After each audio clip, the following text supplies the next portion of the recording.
AV9 TV వార్తలకు స్వాగతం. వార్తలు చదువుతున్నాను అందుకొండేటి. పశ్చిమ గోదావరి జిల్లా పెంటపాడు మండల కేంద్రమైన కోనగారిపేటలో ఒక వ్యక్తి దారుణ హత్యకు గురై మృతి చెందిన సంఘటన సోమవారం చోటు చేసుకుంది. ఈ హత్యకు సంబంధించిన వివరాలు ఇలా ఉన్నాయి. పెంటపాడు కోనగారిపేటలోని పాస్టర్ గా సువార్త చేస్తున్న తానేటి జాన్ బాబు అతని మేనల్లుడు ముప్పుడి కేదార్ను కత్తితో దారుణంగా హత్య చేసినట్లు తెలిసింది.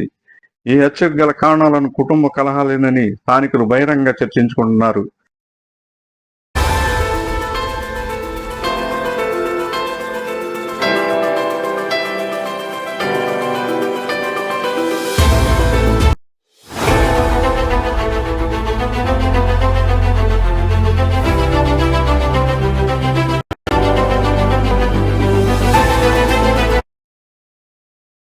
ఈ హత్యకు గల కారణాలను పోలీసులు విచారణలో తేలాల్సి ఉంది. ఫిర్యాదు అందుకున్న పెంటపాడు పోలీసులు సంఘటన స్థలానికి చేరుకుని దర్యాప్తు చేపట్టారు. అయితే నిందితుడు జాన్ బాబును పోలీసులు అదుపులోకి తీసుకున్నట్లు తెలిసింది.